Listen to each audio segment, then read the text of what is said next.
Dr. Fauci holds up New York as the model in the fight against COVID-19. Portland and Seattle see another lunatic destruction spree.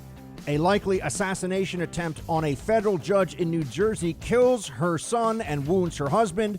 Plus, Chief of Staff Mark Meadows says he expects indictments in the Russia collusion probe. That's coming up.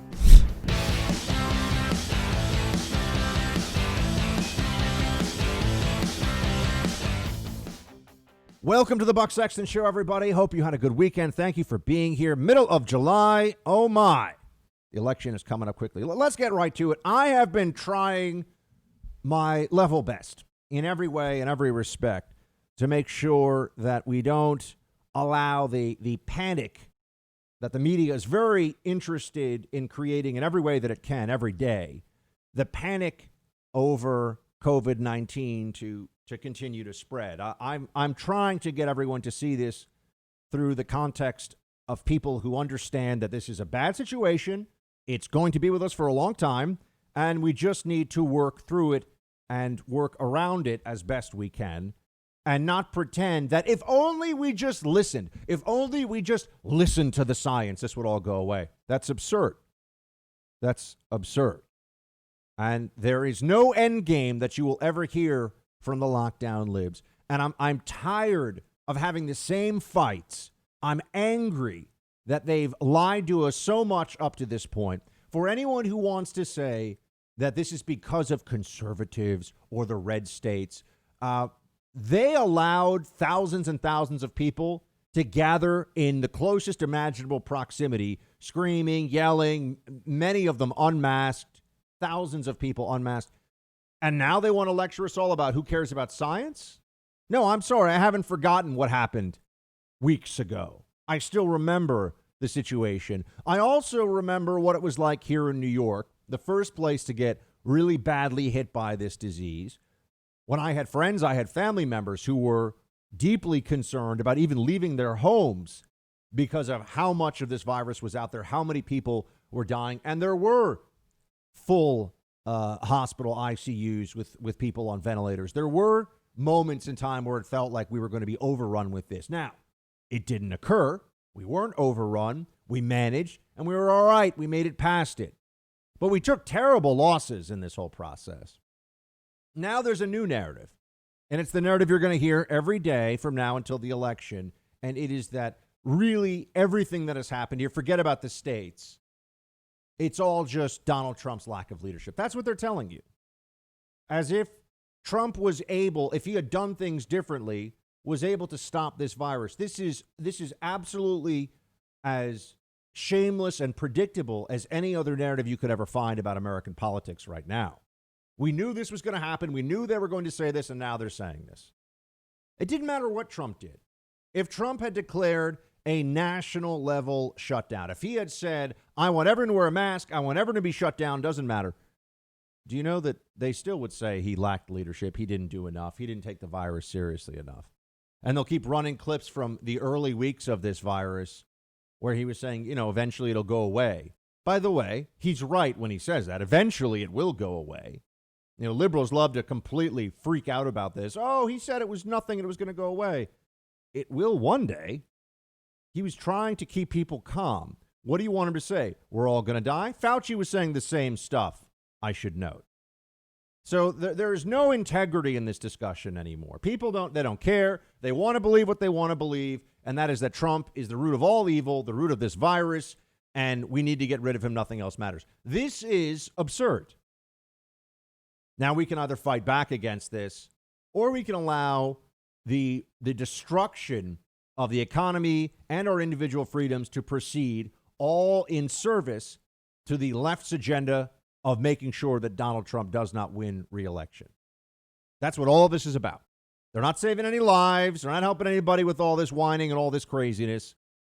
And for anybody who's curious, when I say that there's no intellectual honesty anymore in this, the left holds up Dr. Fauci. Any government employee, whether it was Lieutenant Colonel Vindman or James Comey or Clapper, any government employee at any point in time, Sally Yates, right? Oh, she wouldn't do her job as acting attorney general. Turns out she was wrong. The Supreme Court even said so. But If you are useful against Trump, you are elevated as a saint almost, although they don't necessarily like saints very much on the left, but you're elevated as almost superhuman. You're a superhero for the time period that you're useful against Trump. The moment that you're no longer useful, everyone forgets who you are, and it doesn't really matter anymore. Dr. Fauci has become elevated by Democrats, at least, because all he does is say, we're mitigation. We got to do more. Wear a mask, wear a mask, If it was as simple as wear a mask, we wouldn't have this virus. We wouldn't have the virus. I think everybody should understand that by now.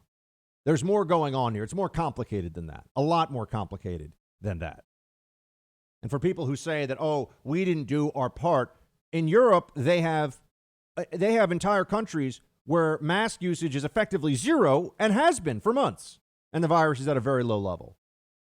Does anyone have a working model for why that is the case? I've told you what I think is going on here. It has to do with human immunity, the overall population susceptibility to this disease, and the slow, brutal move over time toward herd immunity that we're going through. That's what I think is happening. I could be wrong, but all I do is read expert opinions all day. The Fauci opinion that we only have to, if we wear masks, this will be, and I think Redfield or whatever at the CDC has said the same thing. If we just wear masks for 4 to 6 months, 4 to 6 weeks, this is under control.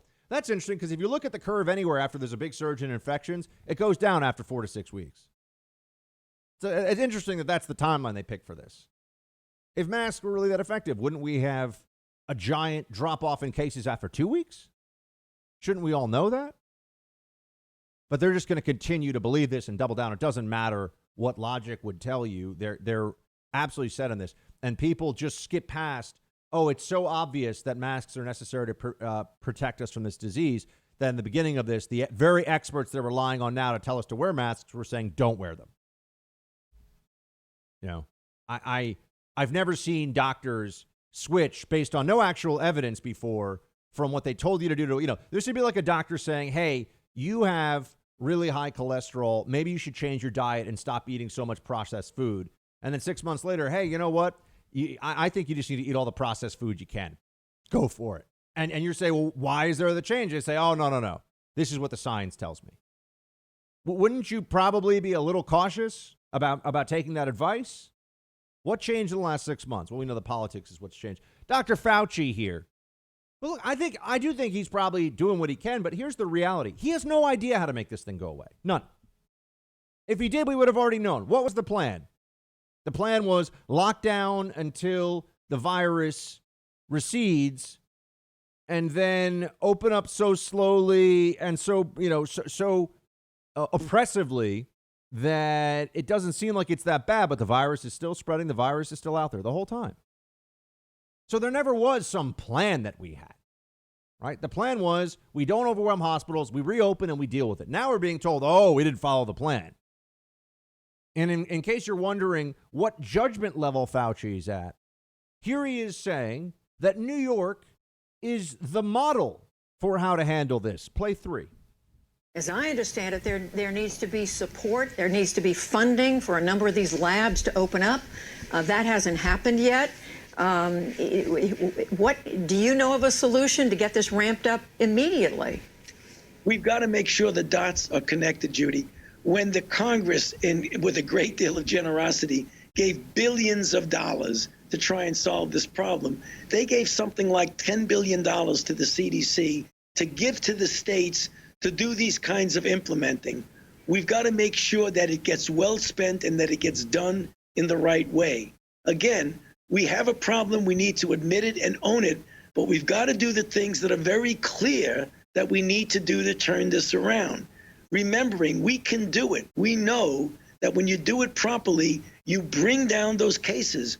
We've done it. We've done it in New York. New York got hit worse than any place in the world, and they did it correctly. We've done it in New York, he tells us. You know what happened in New York? Over 30,000 people died from COVID-19. That's success? That's a successful response? This is like saying the best generals in World War I were the ones who lost all their soldiers in the first wave going up and over and running across no man's land. But then in month 2, as the campaign continued, very low losses of life because all their soldiers had already died in the first wave. That's not what a good general does, and that's not a good response to a pandemic, to have the highest losses of any metropolitan area of its size in the world. But that's being held up as the model. Why? Because Cuomo and de Blasio have adopted this tyrannical, we're gonna just keep changing the rules on you and not let you get back to normal life approach and pretend that that's why we're better off. No, the virus at a minimum infected 20% of the city already. You see what they're doing now is they're pointing to a place where when you add T-cell, even a little bit of T-cell immunity to that number, you have to be at 30 or 40%. So, yeah, the virus has slowed down. It's summertime. People are outside more. And we've already been hit with this thing at a level beyond any other large city like it in the world, really.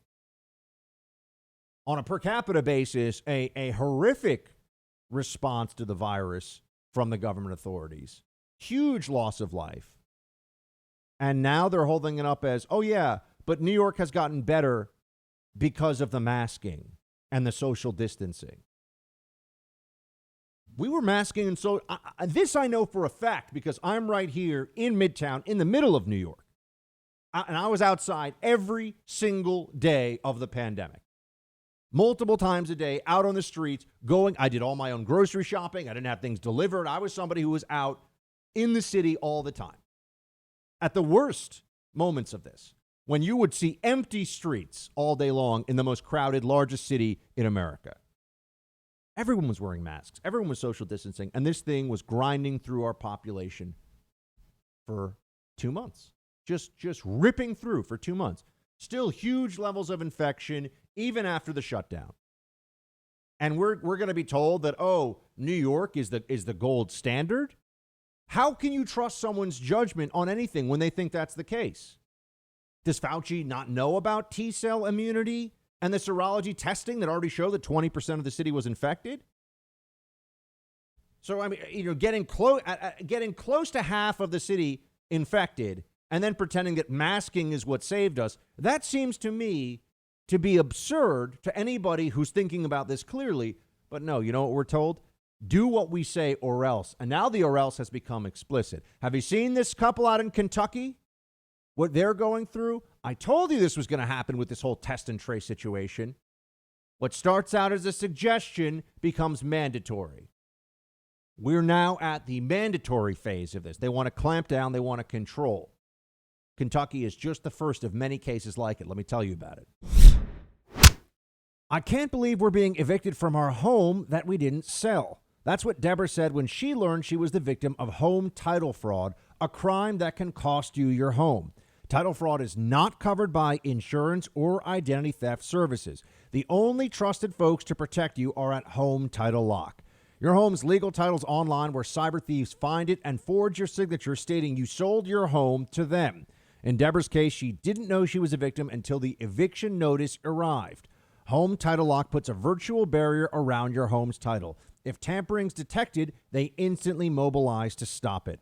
So go to HomeTitleLock.com and register your address to see if you're a victim and don't know it. Use code BUCK for 30 free days of protection. That's code BUCK at HomeTitleLock.com. Again, use code BUCK for 30 free days of protection at HomeTitleLock.com.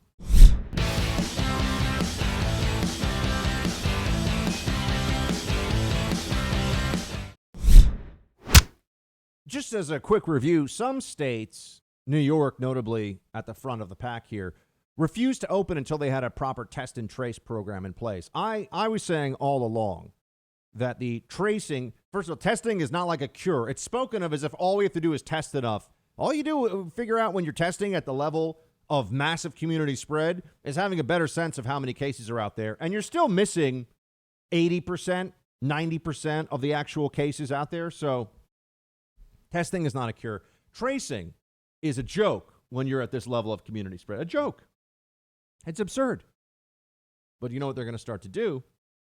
Now they're going to make the suggestion of quarantine mandatory. New Zealand has already done this. I mean, they'll keep you effectively locked in a hotel for 2 weeks when you arrive now. Some of these other states that we see as, oh, aren't these great models of fighting COVID-19? Yeah, if you want to live in an authoritarian regime where there's no oversight to the decisions they're making, often based in pseudoscience, yeah, then it's great. So you have a Kentucky couple, Elizabeth Linscott. She and her husband and their very cute little baby, they wanted to go visit Linscott's parents in Michigan. So as a precaution, she was tested for COVID-19. Turns out her COVID-19 test came back positive. She had no symptoms and had no idea, but she has COVID-19 right now. Okay. So she was told by the Hardin County Health Department that she needed to sign paperwork and agree to call the health department anytime she leaves her home. She said she was willing to quarantine, but she had concerns about signing something like this that was clearly worded in a way that seems like it's a massive infringement on her actual rights. And so she left and did not sign this. You know what happened? Law enforcement officers sent to her door. It's a young mother. She and her husband, that must have been quite a shock to them. They're in Kentucky. This is a red state, folks. Law enforcement officers sent to her door to tell her that she has to wear an ankle monitor, as does her husband, and that they have to get permission before they can go more than 200 feet from their house. This is house arrest, okay? They are being put on house arrest like parolees, like somebody who's a sex offender who has to wear an ankle monitor. I mean, they're being told, stay in your home, put on this electronic monitoring device, or else men with guns who work for the state will show up and tell you have to do that. This was inevitable, my friends. The mentality of the lockdown libs and the left, this was going to happen. The do this, do your part, we're all in this together. When people don't do what the left says, when the Democrats don't get their way, their next move is or else. And now we're seeing what the else is. And there are Republicans who are going along with it too. They're all so scared. They won't tell people that even if the vaccines, I know I've seen some promising things about vaccines. Even if the vaccines work, it's likely to be a situation where you might have limited immunity for a period of time. It'll be like the flu, meaning that you have to get a vaccine every year for it to be effective for that flu season. That's a distinct possibility. There's a very real chance we're going to be living with this thing for a long time. And yet, you know what we're told? If only we wore masks, there wouldn't be an issue. That's what they've fallen back on now. They have nothing else they're going to say.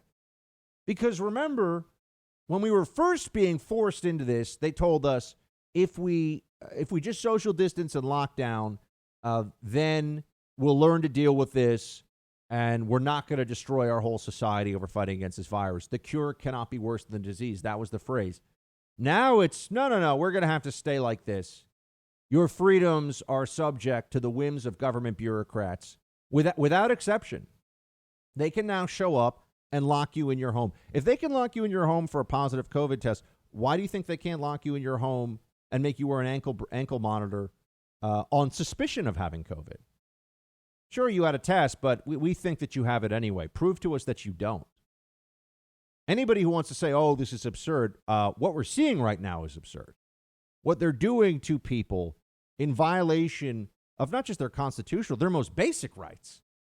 We're reaching a point. I don't even give a crap what the law says about this stuff. The government can't tell people you can't leave your home because we're so scared. That's not how a free society functions.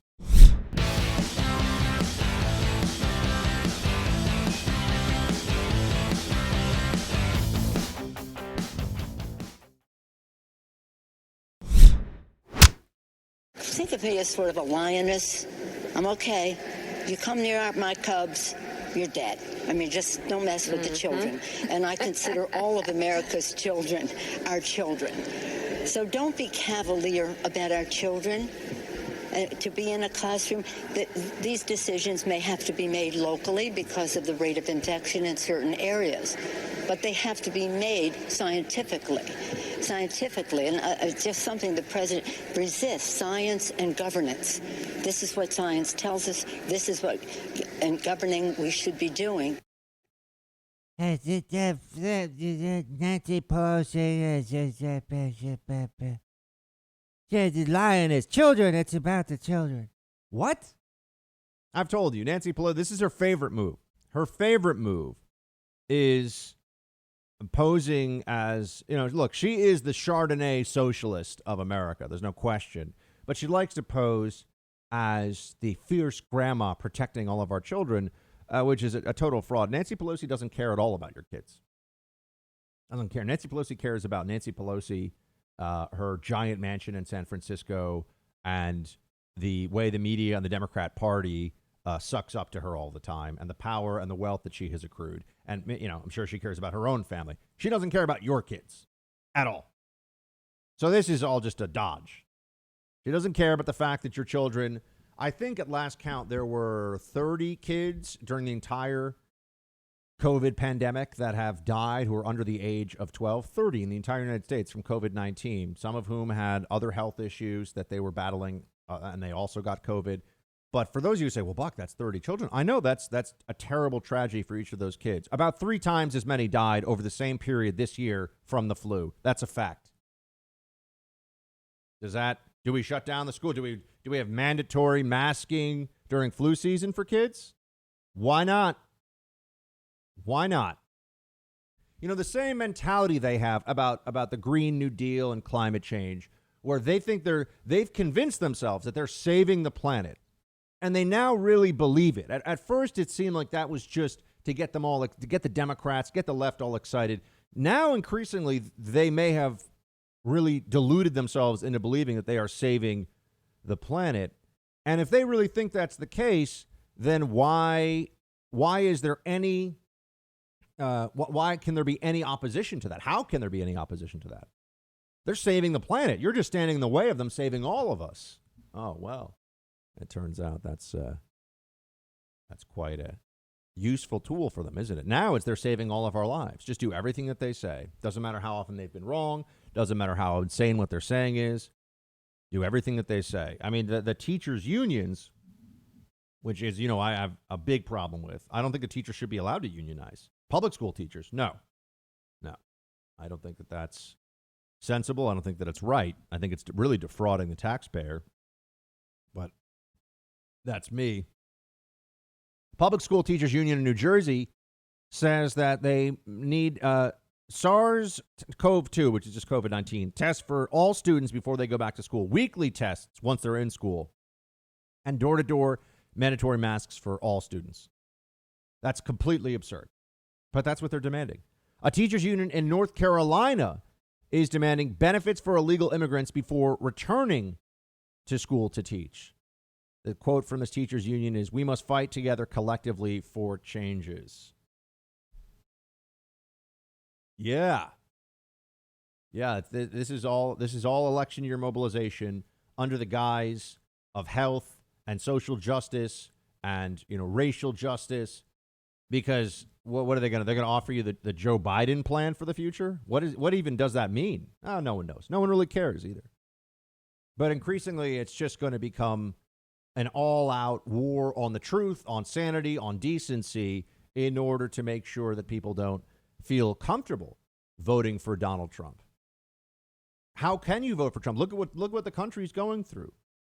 The Democrat Party has turned into an insurgency undermining America for the purposes of acquiring power. That is the plan. They will undermine our history. They will undermine our economy. They will undermine our basic sense of unity as a nation. Whatever it takes, that's what they're doing. That's what you see playing out right now. And what's our counter message, really? How do we plan to make this stop? How do we plan to defeat them? It's lackluster so far. The counterpunching is not working. The counterpunching, I thought maybe 4th of July was the turning of the tide. We haven't seen it yet. And maybe I'm asking the impossible. Maybe with the entire media all united, except for, as we know, a handful of places that aren't even that right-wing or conservative. They're just not apparatuses of the DNC. They're just not appendages of the Democrat Party. But maybe it's just asking too much for Trump to pull this off a second time. I'm not despairing. I still think there's a lot of time between now and Election Day, and we're going to get it done. But I am really frustrated. I'm frustrated because we have so few voices really making the case that with COVID-19, we've listened to experts. They don't know how to stop the spread of the disease without stopping American life. Okay? Stay home, shut yourself in, don't see anyone, don't do anything. And that's not going to stop it entirely. They'll still be spread into families, and there'll still be people that have to go out and get food, still have to go to the doctor. I mean, you never can entirely shut this disease down. It's not going to happen. The only thing that really shuts it down is the disease mutates and no longer becomes a problem, or we reach immunity to it as a population, or we find a cure, which doesn't look like it's happening anytime soon. That's it. Lockdown, you look at the previous policies from the community of public health experts, and lockdown was something they thought about, but they always said, well, that's just going to be way too draconian and hard to enforce and damaging to society. But they also weren't anticipating, hold on a second, one political party is going to benefit dramatically from all of that damage in an election year. So you have the two issues united together of Democrats get to feel like they're saving lives by doing this, and on top of that, they get to help themselves with re-election. What do the Democrats want to create in this country? What are they willing to support? You see in Portland and in Seattle what happens when Democrats no longer have any, and I have to use that word. People keep saying anarchists.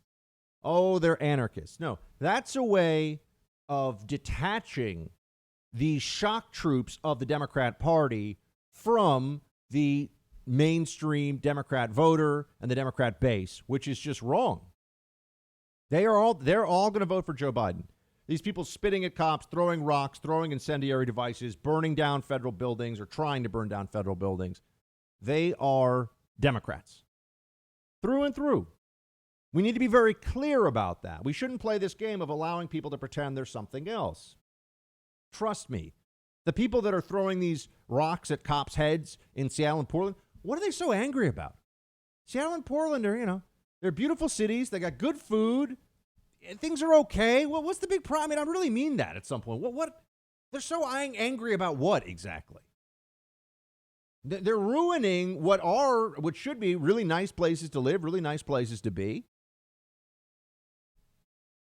But they're not anarchists. That gives them too much credit. They're certainly not anti-fascists, although I guess we can call them Antifa because we all know that that's laughable that they're fighting fascism. They are the fascists. They're the brown shirts of our era.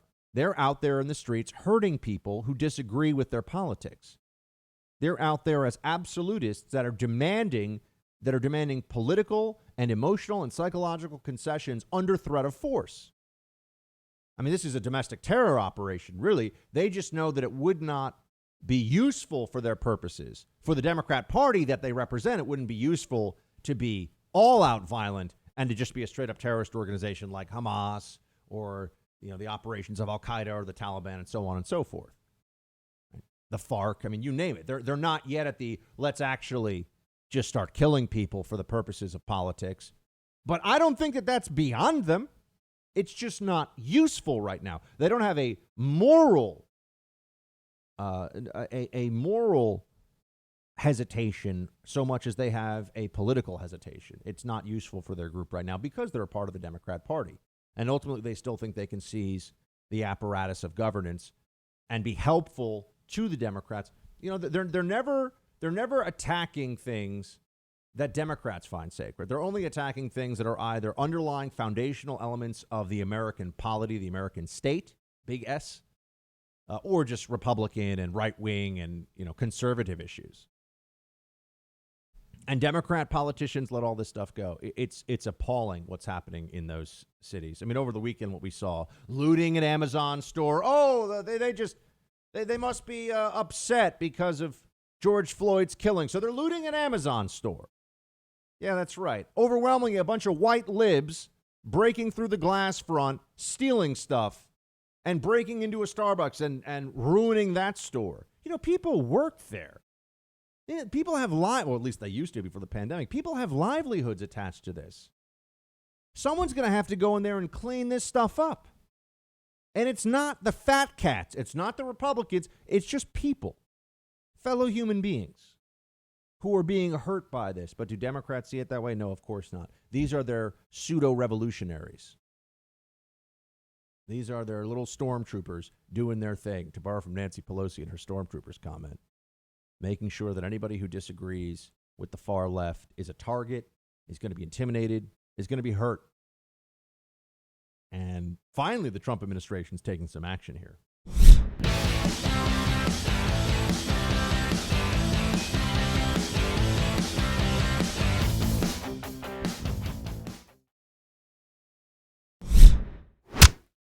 Let's start with this. What do these activists, protesters, rioters, and at what point do we call them a mostly violent protest? I just want to know. Can we establish that?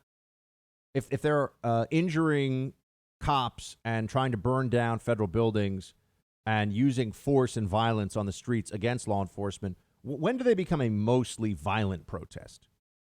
I think we've long since crossed that threshold. I just want to know if Democrats will admit that that's even possible. If you have 100 Antifa guys and 10 protesters with placards who were standing there at the start of the thing, is that still a mostly peaceful protest?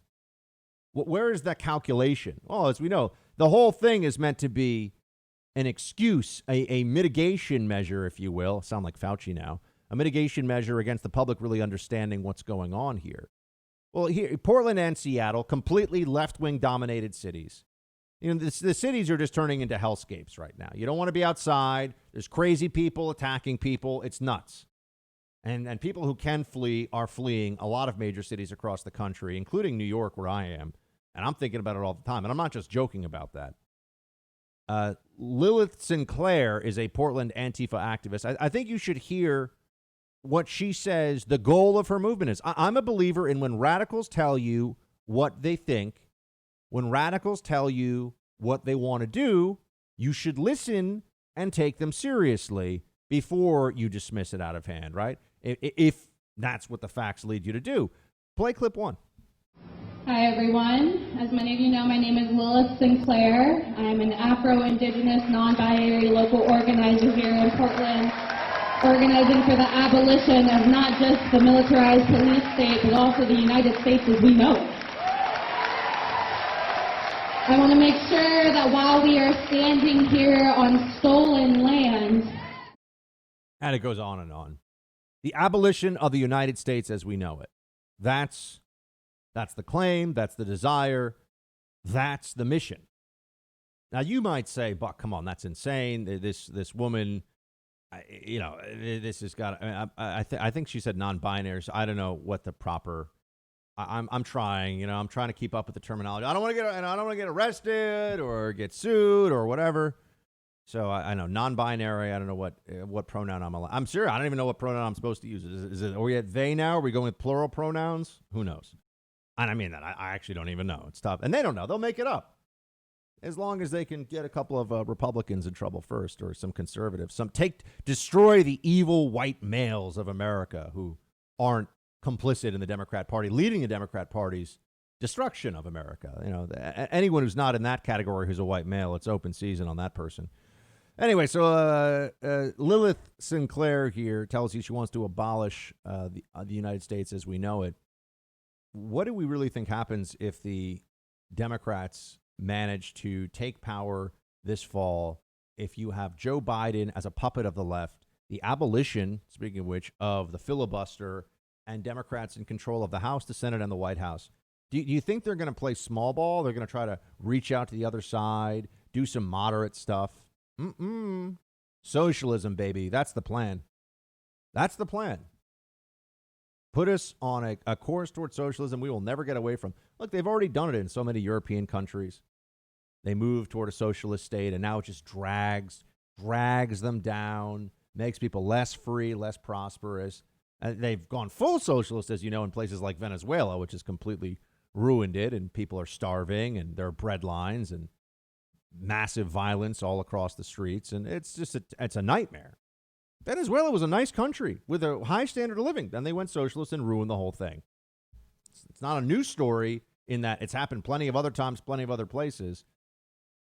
They are pretending to be outside the system. Remember, these activists who claim to be revolutionaries, they have the most powerful corporations in the world doing their bidding right now.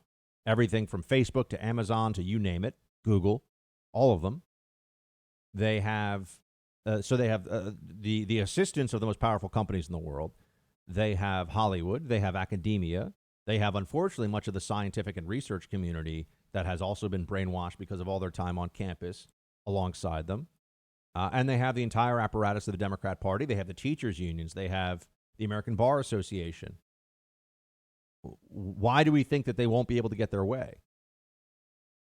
Restructuring the country in a way that it is unrecognizable to those of us who just want to live our lives with some freedom and peace and stability. That's all we're really looking for, right? The pursuit of happiness, dare I say it. I know it almost sounds corny right now, doesn't it? Life, liberty, and the pursuit of happiness. No, not the pursuit of happiness insofar as it is acceptable to people who want to hold you accountable for what your ancestors did, as if you had some moral culpability in that, and it's fair or logical, reasonable, or moral to hold that against you. That's the society they increasingly want us all to be living in. I'm really, look, I didn't think that the world was going to end if Hillary Clinton won the presidency, because I was resigned. I thought that she probably was going to in 2016. I did not realize that Trump was going to pull off that miracle, but I'm really worried that we're not going to be able to pull off a second miracle unless we wake up real soon.